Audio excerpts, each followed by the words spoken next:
Amados irmãos, Pai do Senhor, creio que já estamos aí transmitindo ao vivo.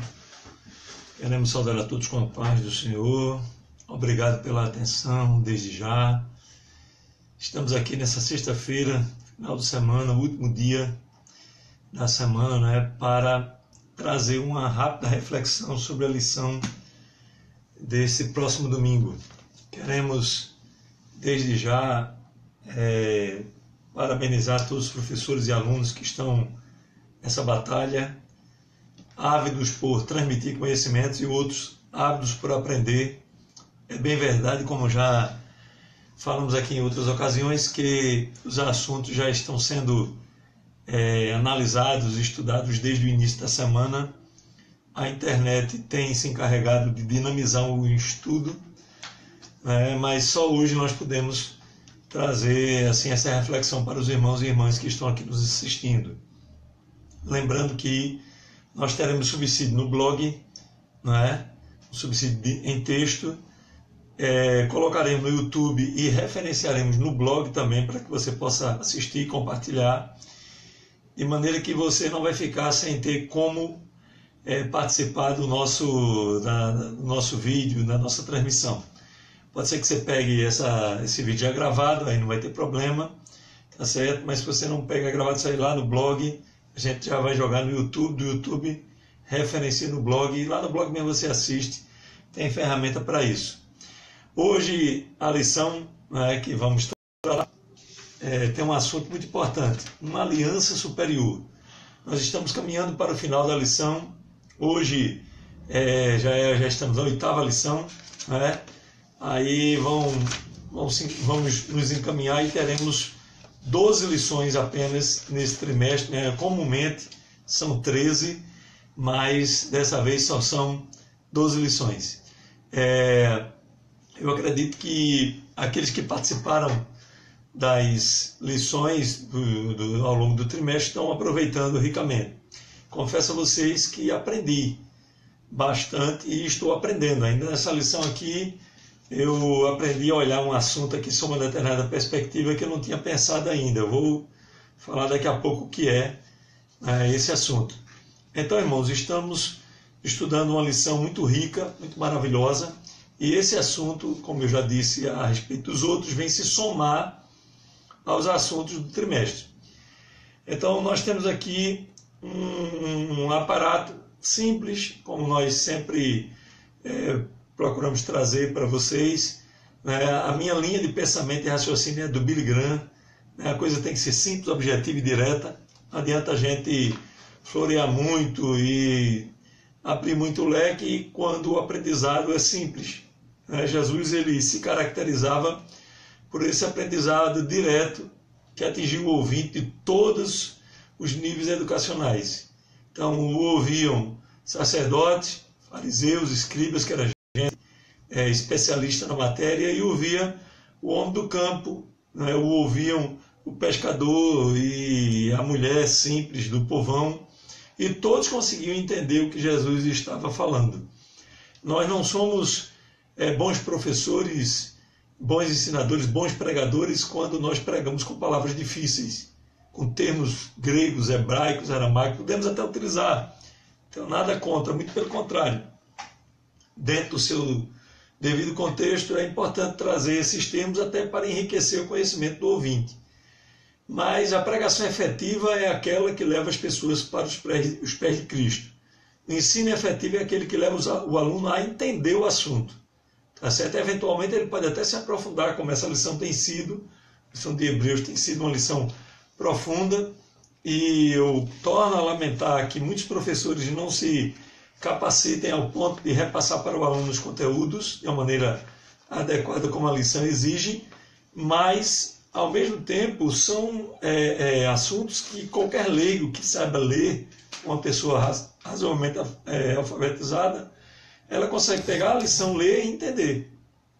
Pode não entender com a profundidade do especialista, mas vai conseguir entender o assunto que está sendo repassado. Essa lição de hoje, ela é uma lição que introduz 2 conceitos importantes e que são novidade, entre aspas, aqui para boa parte dos estudantes da Bíblia, né? Gente que está acostumada a uma leitura superficial, a leitura numa doutrina, num culto de ensino, numa noite, são as alianças e as dispensações. Eu penso que uma das primeiras pessoas com a qual eu tive acesso a esse material foi com o Scofield. Ele tem uma Bíblia, a Bíblia de Scofield. Hoje a minha já não tem nem capa mais, é uma Bíblia que eu tive que encapá-la, mas é uma das primeiras Bíblias de estudo que eu adquiri lá, muitos anos atrás. Eu era ainda solteiro, acho, e faz muito tempo. Esse mês eu completo 25 anos de casado, vocês imaginem aí quanto tempo faz. E essa Bíblia é uma Bíblia muito interessante, assim, para que você tenha aí cotejo com outras Bíblias. Os estudos se diversificaram, se aprofundaram, né? E houve, obviamente, muitas descobertas, etc. E alguns conceitos dela ficaram ultrapassados. Mas foi nessa Bíblia que eu tive o primeiro contato com as alianças e dispensações, e eu me apaixonei por esse assunto. Talvez eu não seja aquele dispensacionalista radical, mas tem a sua base de verdade. Nós não podemos abandonar o dispensacionalismo em virtude dos questionamentos que surgiram desde então. Tá certo? O Scofield é um teólogo americano que viveu entre 1843 e 1821, e ele teve o mérito de popularizar o dispensacionalismo. Paralelamente, ele também popularizou o aliancismo. São dois conceitos que caminham mais ou menos juntos, tá certo? Então, nós temos as dispensações e as alianças. Essa Bíblia de Scofield ela foi lançada em 1909. Obviamente, houve outras edições que foram aprimorando e ampliando os conceitos, né, até que deixou de ser publicada. Não sei se ainda é publicada, salvo engano, parou de ser publicada. Se vocês podem me corrigir se eu estiver errado. Tá certo? Então, o que é uma dispensação? Uma dispensação é um período de tempo onde o homem é testado na obediência a uma revelação específica de Deus. Tá certo? Então, Deus testa ele ao longo de um determinado número de anos, e ao final daquela dispensação o homem sempre peca. É uma característica das dispensações. Deus vai, resgata e lança uma outra dispensação. Isso aí é característico. Tá certo? Então, Deus ora, faz uma dispensação com toda maneira com Israel. Então, nós temos aqui 7 dispensações. A dispensação da inocência, Gênesis capítulo 1, versículo 28, Deus colocou ele no jardim do Adão e Eva e disse: comam de todas as árvores, inclusive da árvore da vida, que estava lá. Tá certo? Presta atenção nesse detalhe. Mas não comam da árvore do conhecimento do bem e do mal. Era um teste para o homem ali no jardim do Éden. E o homem pecou, como vocês sabem, tanto que foi expulso do jardim. A árvore do conhecimento do bem e do mal e da vida foram retiradas dali. Um querubim cercava o acesso até que houve o dilúvio, e hoje o jardim do Éden está no lugar incerto e não sabido para nós. Aí vem a segunda dispensação, a dispensação da consciência. Agora o homem é um ser consciente, conhecedor do bem e do mal, né, e vai cuidar da terra, arar a terra, etc., e vai falhar de novo. Aí vem a dispensação do governo humano, a dispensação da promessa, a dispensação da lei, da graça e do milênio. Você pode encontrar essas dispensações com outro nome, né? Os estudiosos, os teólogos, os tratados de teologia às vezes mudam um ou outro nome, tá certo? Então não se espante se mudar o nome, a nomenclatura, mas querem dizer a mesma coisa, tá certo? E o que é uma aliança? Uma aliança é um compromisso entre Deus e o homem, entre Deus e uma nação, Israel, entre Deus e uma família, a família de Davi. Deus fez uma aliança perpétua com Davi, que dos seus lombos sairiam os reis de Israel. E assim foi enquanto durou a monarquia. Até o reinado do próprio Senhor Jesus é tido como derivado do rei Davi, né, dada a sua genealogia de descendente do rei Davi. E a diferença básica entre uma dispensação e uma aliança é que a aliança, a sua duração, ela se sobrepõe. Né? Nós tínhamos uma aliança em vigor quando vem uma outra aliança e se sobrepõe àquela. E aquela aliança anterior continua em vigência. A dispensação é diferente, ela termina e começa outra. A aliança não, ela começa e muitas vezes não tem tempo para acabar, vai seguindo-se pelos anos, tá certo? Até que venha uma outra aliança, aquela outra continua em vigência e entra em vigência uma outra aliança, tá certo? De maneira que pode ser que em dado instante da história, duas alianças estejam correndo ao mesmo tempo, tá certo? Então nós temos a aliança edênica, adâmica, noética, mosaica, palestiniana, davídica e a nova aliança, que é o assunto dessa lição deste domingo. Lembro aos senhores e senhoras que os nomes podem mudar de acordo com a teologia que você está estudando, com a pesquisa que você fez na internet, mas eu sugiro a você que pesquise para trazer para o seu aluno, não é, esse assunto que é de extrema importância para entender a própria lição. Quero agradecer aí a Jace Albuquerque, que está nos agradecendo aqui pela explicação. Eu que agradeço pela sua atenção, querida. Quero agradecer ao Sejão, que foi meu vice-dirigente ali na Escola Dominical de Rubini, permanece lá por misericórdia. Deus continue te abençoando. E a outros que nos saudaram aqui, né, deram aqui um oi, um ok. Outros que estão nos assistindo, Eric Teixeira, a Thalita Henrique, o Tassis Barbosa, salvo engano, o sobrenome, o Elton Costa. Deus abençoe a todos aqui que estão dando o ar da graça, tá certo? Eu me sinto privilegiado em tê-los aqui como meus ouvintes nesta noite para esse rápido diálogo. A nossa intenção é apenas dialogar sobre a lição. Eu sugiro que você reproduza essa lista de alianças e dispensações, vai estar disponível em nosso blog, tá certo? Se você não sabe o endereço, nós vamos colocar nos comentários, mas aí está www.daladierlima.com, ok? Obrigado ao Hugo Henrique aí ligado com a nossa transmissão nessa Facebook Live. E vamos para a lição. A lição ela tem 3 objetivos. Primeiro, explicar os aspectos da superioridade da nova aliança, sua dimensão, natureza e importância. Não é? Esta nova aliança ela tem por base não o sacrifício feito no tabernáculo ou no templo, mas o sacrifício feito no céu, onde jamais qualquer outro sacerdote poderia oficiar. Tá certo? Cristo entrou nesse tabernáculo celeste e lá ofereceu um eterno e duradouro e insubstituível. Ok, gente? Em segundo lugar, salientar a superioridade da nova aliança em seus aspectos posicional, funcional e cultual. Isso aqui é muito importante, tá certo? Nós vamos enfatizar bastante essa superioridade da aliança no que diz respeito a esses aspectos, tá certo? Quando adoramos a Deus, por exemplo, em nosso tabernáculo, fazemos nada mais, nada menos do que a própria divindade ocupa o seu lugar em nossas vidas. Então, isso é diferente de você ir a um determinado lugar, praticar um ritual, obedecer a um determinado conjunto de instruções, tá certo? É a maneira espontânea que nós temos hoje de adorar a Deus. Pode até chocar muitas pessoas.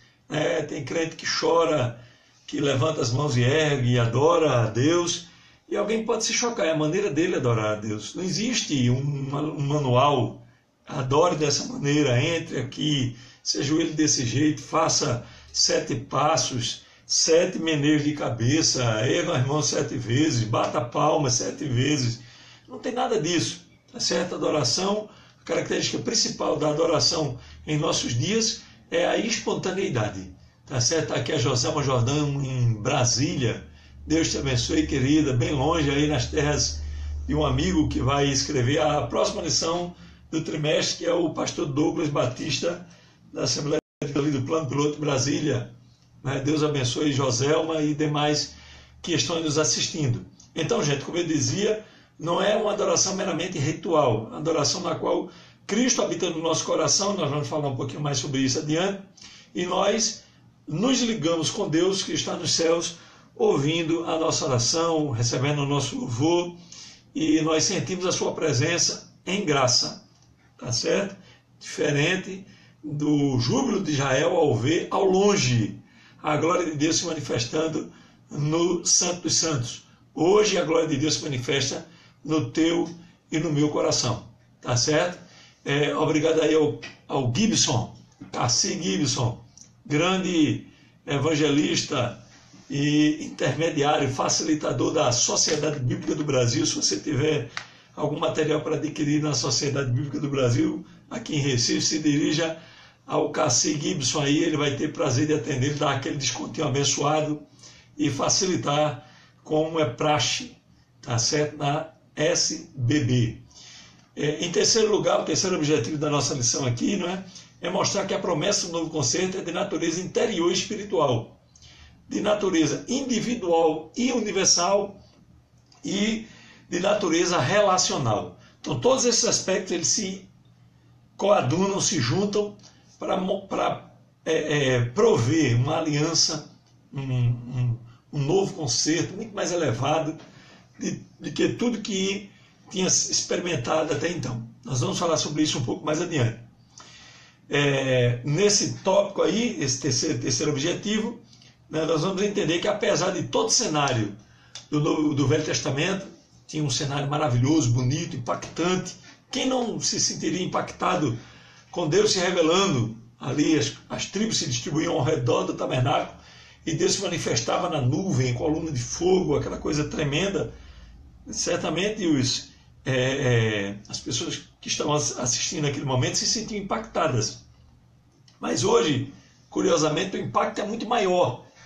Tá certo? Se você parar para analisar e ver direitinho como se processa a adoração em nossos dias, é muito maior, muito mais tremenda. Tá certo? Só não aproveita, só não recebe, só não tem essa comunhão com Deus que não quer. Você de repente vai à igreja como um mero ritual, como se fazia no Velho Testamento. Eu vou cumprir tabela, vou chegar lá na igreja em determinado horário, vou sair em determinado horário, vou me sentar na determinada posição, vou ler determinado texto, né? Vou até em muitos aspectos ouvir uma determinada explicação, mas se isso não for internalizado no teu coração, se você não receber pelo Espírito, pouca coisa vai mudar na tua vida. Tá certo? Então, partindo aqui para a introdução, o escritor da nossa lição, o comentarista, ele retoma o conceito de sumo sacerdote e rei. É um título atribuído na lição anterior a Cristo. Ele não era apenas sacerdote, ele também era rei. A nossa lição fala de dois homens, Saul e Uzias, que foram rejeitados na presença de Deus como sacerdotes. Tentaram, oferecer sacrifício na presença de Deus. O Saul, por exemplo, no 1 Samuel capítulo 13, versículo 8, ele tentou oferecer um sacrifício porque Samuel havia se atrasado. É um perigo quando você é testado e falha, em ver o tempo de Deus agir na vida de alguém. E Samuel tinha dito que Saul esperasse. O povo tinha se reunido com Saul nesse episódio e, em dado instante, o povo começa a se dispersar. E o rei, ele começa agora a ficar preocupado, porque ele temia que o povo fosse embora. E tomou o sacrifício e ofereceu. E mal ele tinha terminado aquele ritual quando Samuel chega. Diz, que loucura é essa? E foi uma das razões pelas quais Saul teve o seu reinado rejeitado por Deus. Ele não era um homem habituado a esperar pelo que Deus ia fazer. Isso ele demonstrou várias vezes, queria sempre se antecipar ao trabalho de Deus, e é um perigo quando nós queremos ensinar Deus a trabalhar. Tá certo? Inclusive, a liderança evangélica, ela muitas vezes é tentada a se antecipar à ação de Deus, porque o povo está se dispersando. Nós tememos, por exemplo, quando estamos pregando e as pessoas não estão glorificando segundo a nossa ótica. Às vezes as pessoas estão até prestando atenção, estão, como se diz aqui no Nordeste, comendo a relva. As ovelhas estão comendo a relva, estão se alimentando da palavra. Mas a gente quer vibração, a gente quer espetáculo, quer que as pessoas glorifiquem, se esguelem, se levantem do banco e ergam o braço e gesticulem. E isso é um perigo terrível, porque nós tendemos a pensar que aí sim a nossa palavra está tendo êxito, está sendo bem recebida. E nem sempre isso é verdade. Ou eu diria até um pouco mais, eu iria até um pouco mais. Quase sempre não é verdade. As pessoas precisam de atenção para ouvir a palavra de Deus. Eu ouvi a pregação de um homem chamado Paul Washer, ali na Consciência Cristã, anos atrás, em Campina Grande, e ele não é pentecostal, como carismático, né? Aquela vibração toda que somos acostumados na Assembleia de Deus, salvo engano, sensacionista, reformado, mas eu vi com esses olhos que a terra há de comer, né? Como diz o poeta, pessoas chorarem, sentindo o impacto da mensagem, gente que eu também chorei. E ele não estava pregando avivamento, ele não estava pregando avivamento no sentido que a gente está acostumado a conhecer, ele não estava pregando teologia da prosperidade, ele não estava massageando o ego de ninguém. A pregação dele era em Romanos 3:23. Todos pecaram e destituíram da glória de Deus. Estava tentando provar quão pecadores nós somos. Mas aquela mensagem ela impactou de tal forma o público que estava ali ouvindo, e era um público grande, mais de 10 mil pessoas. Tá certo? Que pessoas choravam, gente se condoía, tinha gente que se prostrava, as lágrimas caíam, gente que pegava um lenço e enxugava as lágrimas, e a pregação impactou aquele público. Gente mais idosa, gente mais novo, né, jovens, adolescentes, todos foram impactados pela mensagem que Deus deu ao seu servo ali. Então, cuidado para que você não vá na onda do povo, né? O povo vai se dispersar, o povo não vai querer me ouvir, porque a minha mensagem não é aquela mensagem de fogo, esse fogo estranho que muitas vezes nós temos na igreja, né? Nós temos pregações de impacto que não surtem efeito a longo prazo, né? Aquela efusão temporária e logo em seguida desaparece, porque muitas vezes o pregador está preocupado com o povo, tá certo? Nós temos que estar preocupados com aquilo que Deus quer falar para o povo através de nós. Essa mensagem vai ser uma mensagem de avivamento, uma mensagem que estimule as pessoas a glorificar a Deus, bendito seja o seu nome. Se essa mensagem vai ser uma mensagem de exortação, bendito novamente seja o seu nome. Eu preguei uma certa vez numa das nossas igrejas, ali no bairro de Jardim Paulista Baixo, e Deus me deu uma mensagem. Eu vinha pensando, eu vi a escala, e obviamente é minha obrigação se preparar. E eu comecei me preparando numa determinada mensagem sobre o endemoniado gadareno. E essa igreja, Jardim Paulista, é uma igreja elitizada aqui dentro da nossa convenção, né? Graças a Deus, não estou dizendo isso como uma crítica. O povo gosta de ouvir a palavra, gosta de ler e gosta de meditar na palavra de Deus. Não é aquela igreja muito efusiva, né? Que gosta muito de glorificar e etc. e tal, mas é aquela igreja que ouve, é capaz de ouvir uma mensagem do início ao fim sem se levantar do lugar e sem mover uma pálpebra, né? E vocês me entendam a minha dramaticidade. E eu fiquei preocupado porque era uma mensagem que falava de demônios, né? De atuação maligna e etc. e tal. E naquele dia Deus fez uma coisa tremenda.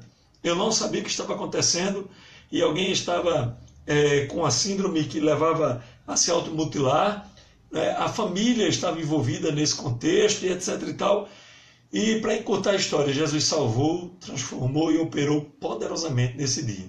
Então o pregador tem que estar preocupado com isso. O professor tem que estar preocupado com isso. Ele tem que ler a lição, não precisa fugir da lição. Eu não precisei fugir do texto. Não é? Deus tinha me dado esse texto, eu fui meditar, fui desenvolvê-lo, tá certo? Dentro de um sermão, tá certo? Não precisei mecanizar o sermão, tem gente que se preocupa com isso. As pessoas não vão me ouvir, meu Deus, se eu trouxer um sermão detalhado, etc. e tal. Gente, Deus gosta de coisas organizadas, Deus não gosta de desorganização, de coisa intempestiva, feita de última hora. Deus não gosta disso, não. Deus gosta de coisa organizada. Traga para Deus um hino bem ensaiado e Ele vai usar. Ele não vai usar se a sua técnica se sobrepor à unção. É outra história totalmente diferente. Mas se você ler a lição e se preparar, Deus vai te usar dentro do conteúdo da lição. Você vai orar e vai dizer: Senhor, o que é que tu queres que eu diga para os meus alunos dentro desse assunto? E aí a coisa muda totalmente de figura. Você aprende a depender de Deus e a confiar nele, tá certo? Para que os seus alunos ouçam a mensagem e creiam naquilo que você vai falar e usem para a sua vida. Tá certo, gente? Então, o comentarista retoma esse conceito de sacerdote e rei E esse sacerdócio, esse conceito é tremendo. Eu queria aqui transpor as palavras de um homem chamado Timothy Keller, autor de um livro chamado A Cruz do Rei, está aqui na minha estante, e esse livro eu recomendo para todos os alunos que quiserem ler, tiverem disponibilidade para ler. É um livro tremendo que traz conceitos maravilhosos dentro do livro de Marcos. E quando ele fala desse assunto, sacerdote, o sumo sacerdote e rei, veja como é que ele coloca as coisas. Preste bem atenção, olha só. Não se pode negociar com o rei. Apenas se estende a espada aos seus pés e diz: estou sob o seu comando. Se você tentar barganhar, não está reconhecendo como rei. Ou seja, você está desrespeitando esse rei, se você estiver tentando barganhar alguma coisa. Mas não esqueça de um detalhe importante. Estou continuando aqui com a transcrição que eu fiz do livro do Timothy Keller. Olha só, Jesus não é apenas rei. Ele é um rei em uma cruz. Se ele fosse apenas um rei sentado em um trono, você se submeteria por obrigação. Mas ele é um rei que foi para a cruz por causa de você. Ou seja, ele está ferido pelo teu pecado. Ele está com as mãos furadas e o lado perfurado porque você devia algum preço e não podia pagar. Ele pagou por você. Então não tem o que barganhar. O Tim Keller ele diz, olha, portanto você só pode se submeter a ele por amor e confiança. Então ou você rejeita tudo que ele fez e diz que não vale nada, e aí você anula o sacrifício de Cristo, tornando-o ineficiente para a sua vida, ou então você se entrega a ele. Tá certo? Então não há como fugir dessa dicotomia. Ou você toma uma decisão ou a outra. Ou você abandona esse rei que está na cruz por você, ou você se entrega a ele. Não há como barganhar. O Adalto Lourenço foi muito feliz nessa última consciência cristã de que participamos dias atrás, no período de carnaval. Ele mostrou a grandeza de Deus no universo, descortinou os sistemas intergalácticos, coisa tremenda, espetacular. Eu sugiro a você que assine aí o Bless da VNACC para ter acesso a esta mensagem, uma mensagem de uns 50 minutos a 1 hora, uma coisa maravilhosa, o público lotado, tá certo? Em dado instante da sua prédica, Adalto Lourenço diz: como pode um homem que é um ponto perdido desse universo imenso, de dimensões imensas, como é que esse homem agora vai olhar para Deus e dizer: eu decreto, eu determino, a minha vitória tem que chegar, você não é nada, você é um ponto perdido no universo, você só tem que se dobrar, glorificar a esse Deus e em graça aceitar aquilo que ele tem para você. E acabou-se. O mais é empulhação e conversa para boi dormir. Pai Sua Thelma Costa, Anice Nunes, ao Pedro Santoro, a todos que estão aqui nos ouvindo, Deus abençoe a todos em nome do Senhor Jesus. Então, percebe como nós estamos complicados se o rejeitamos? Quando a gente olha para a lei e diz assim: ele vai acabar com todo mundo, vai acabar com a tua raça, usando aqui o nordestinês rasteiro. E quando a gente olha para a graça, pode tudo, a graça é tranquilo. Não, é muito mais complicado do que a gente possa imaginar. Na lei você tem um Deus que exerce a sua justiça, e quem não aceitar, acabou. Mas na graça você tem um homem que morreu no seu lugar, pagou o preço que você não podia pagar. Imagina o nível de comprometimento exigido para você seguir a esse Jesus. Portanto, é dramática, tá certo? É dramático, o negócio é dramático. O comentarista vai continuando e fala do santuário superior. E aí eu coloquei aqui que, embora toda pompa e circunstância do tabernáculo terrestre fosse evidente, o original celeste, do qual o terreno era uma mera cópia, uma mera sombra, como diz o escritor aos Hebreus, é muito mais elevado e santo, ao ponto de nenhum homem poder entrar nesse tabernáculo celeste. No tabernáculo terrestre, o sacerdote oferecia sacrifício por si mesmo e se habilitava a entrar. Mas no céu ele não podia fazer absolutamente nada e nem pode. Somente através de Cristo é que nós vamos um dia ao céu. É Ele que vai nos permitir nos apresentar na presença de Deus. É a única condição. Tá certo? Ele mesmo disse: eu sou o caminho, a verdade e a vida. E esse caminho, como diz o escritor aos Hebreus nos capítulos posteriores ao 8, ele foi aberto pelo seu próprio véu, foi ele ofereceu o seu próprio corpo.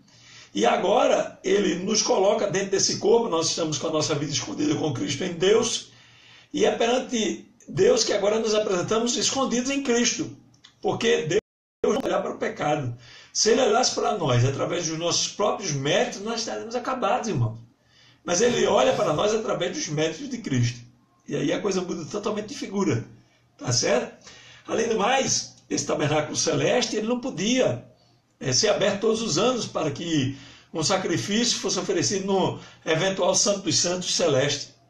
Ele entrou uma vez por todas. Eu vou antecipar aqui um conceito que eu falo um pouquinho lá na frente, o Salmo 24, levantai-vos, ó portais eternos, para que entre o Rei da Glória.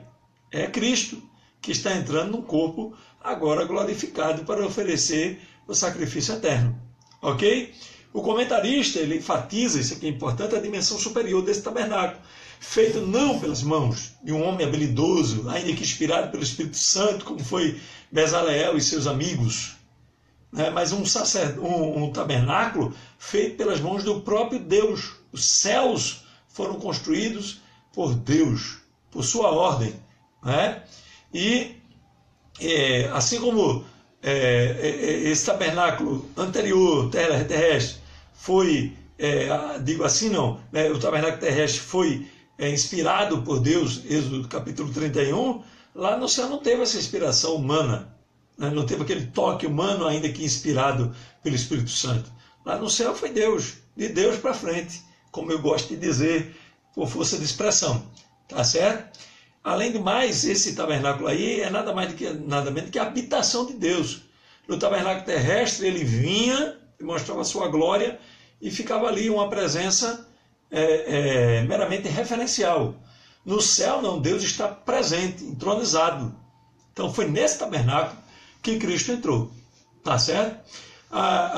Ainda indo adiante, no tabernáculo terrestre, ampliando aqui um pouquinho o conceito da lição, só cabia um, só entrava o sumo sacerdote uma vez por ano. Ele entrava e acabou. Só ele podia entrar. Tá certo? De ano em ano havia uma eleição, uma escolha entre eles. Eles escolhiam e a pessoa entrava. Pronto, e acabou. Tá certo? O William Barclay, ele especula que haviam sacerdotes que entravam no lugar santo uma vez na vida. E no Santo dos Santos nem se fala, porque eram tantos sacerdotes que a escala contemplava, de repente, segundo a especulação dele, ele diz isso com alguma base teórica, obviamente, entrava uma vez em toda a vida e nunca mais entrava. Então vocês vejam como era o negócio sério. E agora, irmãos, nesse tabernáculo celeste, nós entramos hoje pela fé, tá certo? Todos nós, tá certo? E um dia nós entraremos, toda a igreja glorificada, para exaltar e glorificar o nome daquele que vive para sempre. Então, acabou-se as limitações no tempo, no espaço, tá certo? O tabernáculo terrestre se desfez, deu lugar ao templo, o templo se desfez, tá certo? Mas o tabernáculo celeste não se desfaz jamais. Tá certo, irmãos? O último tópico desse primeiro ponto da nossa lição, ele fala da importância superior do tabernáculo celestial. O autor enumera 3 razões fundamentais dessa superioridade. Em primeiro lugar, comunhão plena com Deus. Tá certo? Os israelitas se acercavam do tabernáculo e tinham uma comunhão temerosa. Será que Deus vai receber a nossa adoração? Meu Deus, aquele homem pode até morrer, pode até morrer na presença de Deus. Pode ser que a gente passe esse ano, olha, é o dia da expiação, Yom Kippur, que o sumo sacerdote vai entrar. Se Deus não receber nesse dia, acabou. Imagina o estado de nervos dos adoradores. Hoje nós temos comunhão plena com Deus. Tá certo? Em segundo lugar, nós temos garantia da presença divina. Tanto dessa dimensão que estamos vivenciando hoje, que é a dimensão de João 14:23, aquele que me ama guardará os meus mandamentos, e meu Pai o amará, e viremos para ele. e faremos nele morada. Nós temos um tabernáculo dentro do nosso coração, tá certo? E entramos com confiança na presença de Deus através de Cristo, como eu já falei anteriormente. Nós temos garantia de que seremos recebidos por Deus por misericórdia, tá certo? Não é porque nós merecemos, é porque Cristo merece, e Ele está diante de nós, e nós estamos nele, e como estamos nele, seremos recebidos da presença de Deus, tá certo? Não há nenhuma alternativa a isso, tá certo? Se temos pecado, confessemos os nossos pecados, peçamos perdão, seremos perdoados, há garantia de perdão para nós, se esse pedido for feito com fé, né, e de uma maneira que deixemos esse pecado para trás, e acabou, tá certo? E em terceiro lugar, uma adoração harmônica, harmônica em termos horizontais, já não há mais hierarquias, nível de santidade, não, os gentios ficam de longe, os sacerdotes oficiam no altar do lado de fora do átrio, e um outro grupo adentro o lugar santo, tá certo? E aí tem as suas especificidades, altar do incenso, mesa dos pães de proposição, etc. e tal. E uma vez por ano, o sumo sacerdote, um nível mais elevado do ponto de vista da observação do nível espiritual, ele adentra no Santo dos Santos. Hoje não, irmãos, todos adentramos no Santo dos Santos em igualdade de condições. Não há níveis hierárquicos. Já disse aqui em outras ocasiões, torno a repetir, o seu pastor, a sua liderança, não tem um nível de acesso maior ou mais profundo do que você. Quem tem um nível de acesso mais profundo é quem busca. E me achareis quando me buscar de todo o coração. Acabou-se. Esse é o pré-requisito, buscar, se consagrar, buscar a presença de Deus. Tá certo? Então, acabou. E temos também a adoração harmônica em termos verticais. Né? Adoração ao Pai, ao Filho e ao Santo Espírito. E se levarmos em conta que esse Santo Espírito agora habita em nós e geme por nós, a gente vai retornar a falar sobre isso, com gemidos inexprimíveis, nos chamando para buscarmos ao Senhor, buscarmos os seus dons, buscarmos o conhecimento do Senhor. Acabou, irmãos. É outro nível de adoração totalmente diferente do Velho Testamento e muito mais aprofundado do que Israel experimentou no deserto. Tá certo? O outro ponto da nossa lição fala de um ministério superior. E aqui nós retomamos os conceitos e lições anteriores. Por que é que esse ministério é superior? Porque Cristo ele é superior ao sacrifício levítico. Nós enumeramos aqui 4 características de superioridade desse ministério de Cristo.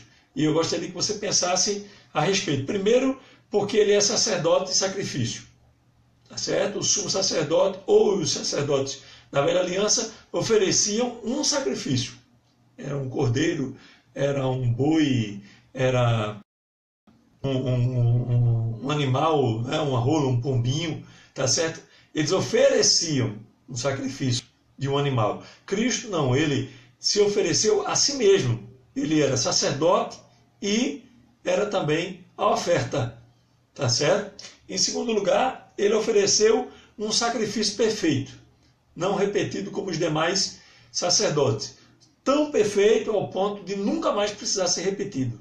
O sacrifício de Cristo não pode ser repetido jamais. Se alguém inventar essa história de repetir, de fazer um novo sacrifício, uma nova revelação, é anátema, é maldição, é coisa de invenção, tá certo? Em terceiro lugar, porque ele aboliu a antiga ordem levítica. Então, cessaram os sacrifícios da velha aliança e cessaram para sempre. Acabou a eficácia deles, não tem mais nenhuma importância, tá certo? E em quarto lugar, Cristo ele vive eternamente. Ele ofereceu-se como oferta, foi morto, tá certo? Mas era impossível que a morte pudesse retê-lo, como ele disse na sua palavra, e aí retornou, ressuscitou, e está vivo para sempre, não morre jamais. Os sacerdotes da velha aliança morriam e eram substituídos por outros. Cristo morreu, ressuscitou e não pode ser substituído por absolutamente ninguém. Tá certo? Essas são algumas diferenças pelas quais o ministério de Cristo é superior ao sacerdote do velho pacto. Tá certo? Em termos de culto, o sacerdócio de Cristo é superior porque transpõe para o coração do adorador a realidade da adoração.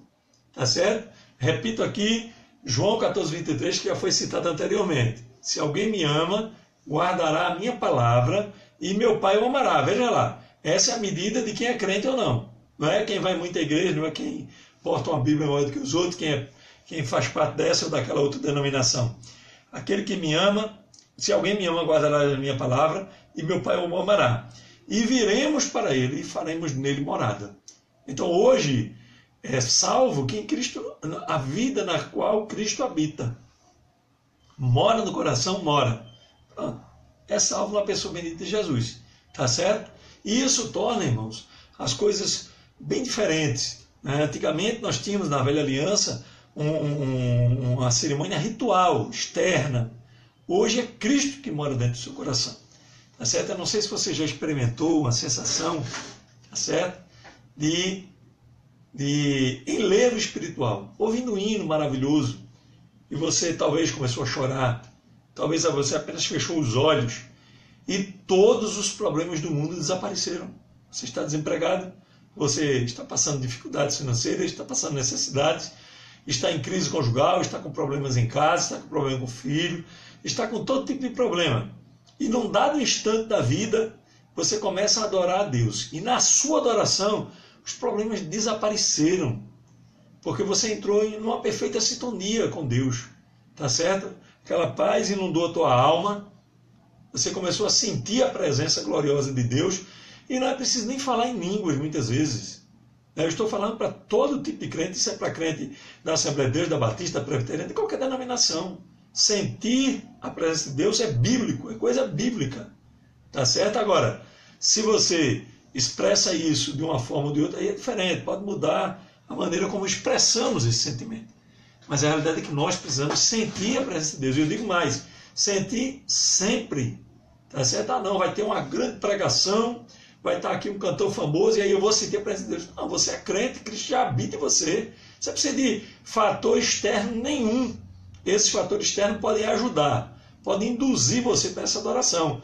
Mas a priori você tem que sentir essa adoração porque você é crente. E isso basta. Acabou a história. Tá certo? Você pode sentir a presença de Deus, por exemplo, lendo a Bíblia. Você começa lendo um versículo e aquele versículo te toca de uma maneira que você sente a presença de Deus, sente Cristo falando dentro do teu coração. Isso não precisa de alguém para explicar. Ah, não, é porque eu ouvi uma explicação que até então nunca tinha tido essa explicação, nunca tinha visto dessa forma a palavra. Pode acontecer isso, mas não é uma condição sine qua non, sem a qual você não sentirá a presença de Deus. Pelo contrário, você começa a ler, e quantas vezes eu, por exemplo, já chorei lendo Daniel. É a forma como o anjo veio e disse a Daniel, não temas porque você é um homem muito desejado. Desde o princípio das tuas súplicas saiu a ordem.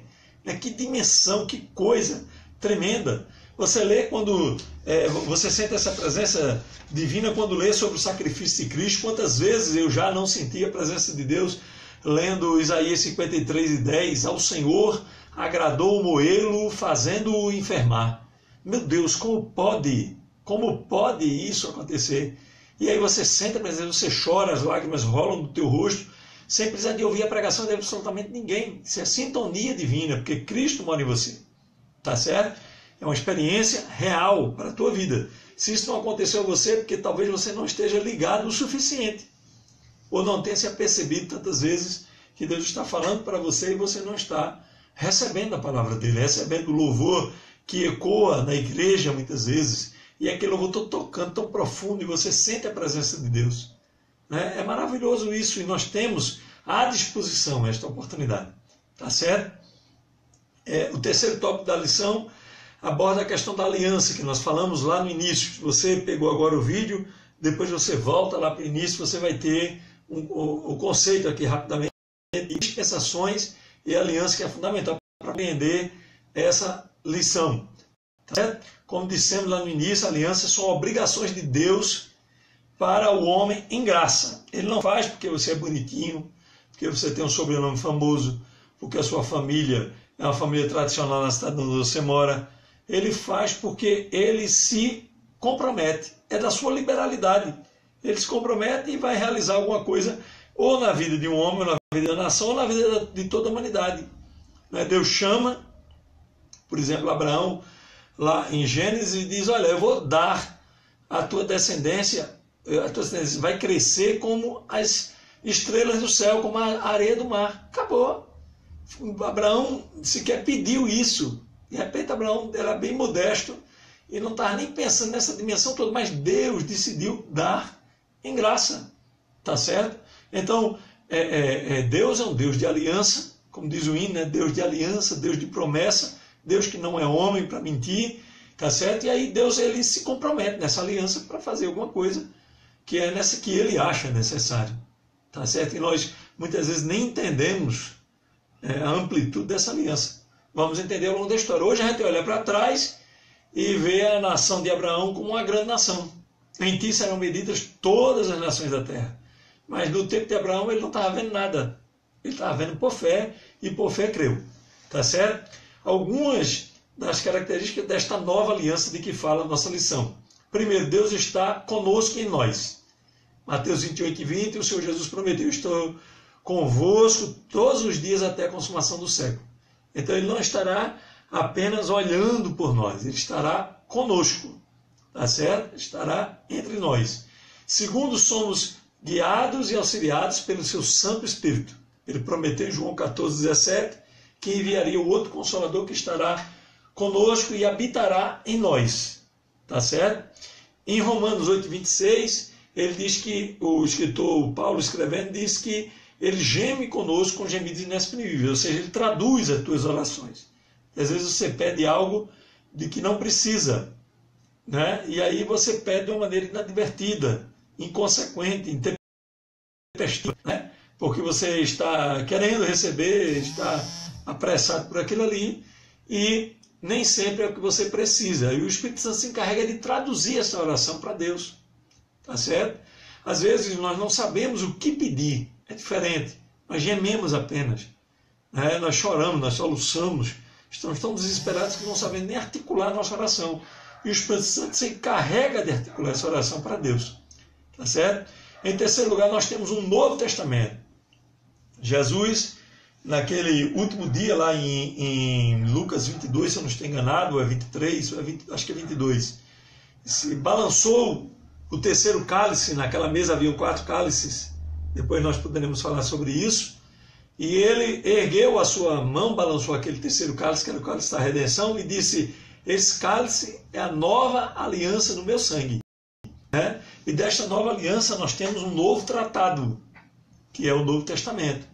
Os judeus até hoje só creem no Velho Testamento, estão apegados, aferrados ao que diz o Velho Testamento. Nós temos o Velho e temos o Novo, que veio muitas vezes, como aconteceu com o escritor do livro dos Hebreus, esclarecer coisas que estavam lá no Velho e que não eram claras para os leitores lá daquele tempo. Hoje são claras para nós. Tá certo? Então nós temos um Novo Testamento que mostra em detalhes a atuação de Cristo no Novo e no Velho também. E o que há prometido para nós, a parte escatológica, as doutrinas fundamentais, a doutrina da eleição, da substituição, a doutrina da santificação, da justificação e tantas outras doutrinas fundamentais para o nosso entendimento e que estão delineadas no Novo Testamento. Tá certo? Faz show aí ao Gastone, né? Acabou de chegar, sempre o elogio, né? O adjunto aí da superintendência. Muito obrigado. Sempre compartilhe os nossos conteúdos e outros também que sempre compartilham, né? Por misericórdia, nós temos muitos irmãos que nos ouvem e interagem conosco. Nós temos, em quarto lugar, a mediação pela graça, o favor imerecido aos homens. Efésios, capítulo 2, versículo 8, pela graça sois salvos por meio da fé, isso não vem de vós, é dom de Deus, não vem das obras, para que ninguém se glorie. Então, nós hoje estamos salvos pela graça, pela misericórdia infinita de Deus. Tá certo? Em quinto lugar, os pecados foram apagados. Vocês estão lembrados? Falamos aqui dias atrás que os pecados eram cobertos. O escritor dos Hebreus diz que era impossível que sangue de bodes e de touros pudessem perdoar pecados. Então eles apenas cobriam. Com o sacrifício de Cristo, com o seu sangue derramado, os pecados foram apagados. Eles já não existem mais, tá certo? Tanto que essa perspectiva de nós sermos acusados dos pecados que fizemos anteriormente, ela não existe mais. O que existe, eventualmente, é a cobrança da lei. Você pode ser uma pessoa que cometeu um crime, matou alguém, por exemplo, você vai sofrer, tá certo? E deve, como crente, cumprir a lei dos homens, tá certo? Sofrer os efeitos da lei. Mas daquele pecado você está perdoado e jamais Deus vai te acusar. A Bíblia diz que Ele lança para trás de si os nossos pecados. Deus não tem pecado anotado para olhar para nós e dizer, eu sei o que você fez no verão passado. Não, isso é coisa de homem. Eu é que anoto o que alguém fez de errado contra mim, ou em algum momento até contra outra pessoa, contra Deus, e fico julgando essa pessoa na minha vã maneira de pensar, humana, né? Eu sei o que você fez, naquele belo dia você fez isso, fez aquilo. Mas Deus não, irmão. Deus não trabalha desse jeito. Já pensou se Deus agora vivesse nos acusando, né, daquilo que nós fizemos anteriormente? Não, nós estamos perdoados e totalmente perdoados. O pecado foi apagado. Né, já falamos aqui sobre isso. Não vamos voltar em 14. E em sexto lugar, nós temos uma coisa maravilhosa para aqueles que não são sensacionistas. Os dons espirituais, a amostra grátis que vai ser o céu. Então veja só, característica da nova aliança, né? Coisas que os crentes do Velho Testamento, muita gente crente, mas crente mesmo como Abraão, Isaac, Jacó, que era gente capaz de sair de um lugar para o outro, movido apenas pela promessa, sem saber para onde ia, é coisa de crente, isso é um negócio terrível, tá certo? Jamais nós vamos entender do ponto de vista humano. Porém, não tínhamos dons espirituais. E nós temos, é a amostra grátis, eu digo sempre, é a amostra grátis do que vai ser o céu. Está aí em 1 Coríntios capítulo 12, versículo 4 em diante, o que são os dons espirituais, das suas mais variadas acepções. Não tem quem não quer. Eu creio muito bem no que o senhor falou até agora, mas eu sou sensacionista. É um problema seu. Você está perdendo a amostra grátis do que vai ser o céu. Tá certo? Um dia, quando você chegar lá no céu, você vai olhar e dizer, poxa, está tudo à minha disposição e eu não quis usufruir. Paciência, tá certo? Mas aquele que crê na atualidade dos dons, os dons não cessaram. Vou deixar aqui um link para um artigo do meu blog, Eram Línguas de Homem, você pode analisar esse artigo e até criticar, nós vamos poder debater, tá certo? Vamos mostrar que os dons são para hoje, são para os nossos dias. Tá certo? Se você não recebeu e crê, busque. Busque porque Deus vai te dar. Tá certo? E você vai ser batizado, vai abrir, né, esse leque e você vai receber os demais dons. Tá certo? A Bíblia diz, inclusive, em 1 Coríntios capítulo 12, versículo 31, buscai com zelo os melhores dons e eu vos mostrarei um caminho ainda mais excelente. Sabe o que é buscar com zelo? É com aquele zelo que você busca as coisas materiais. Você não ora tanto, né, com tanto fervor, Senhor, me dá um carro, me dá uma casa, me dá um casamento, um salário melhor, tanto afinco, né? Pronto, com esse mesmo afinco, busque os dons espirituais, é o que diz a palavra de Deus. Tá certo? Então, para finalizar, nós vamos retomar aqui o Salmo 24. Ali está descrito a entrada de Cristo como Rei da Glória em sua assunção aos céus.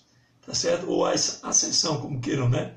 Ele adentrou portais celestes e a passagem coaduna com Atos capítulo 1, versículo 11. Ali, um anjo disse aos discípulos que estavam ansiosos, esse Jesus que vocês viram ser recebido no céu, ele vai voltar. E ele só foi recebido no céu porque venceu.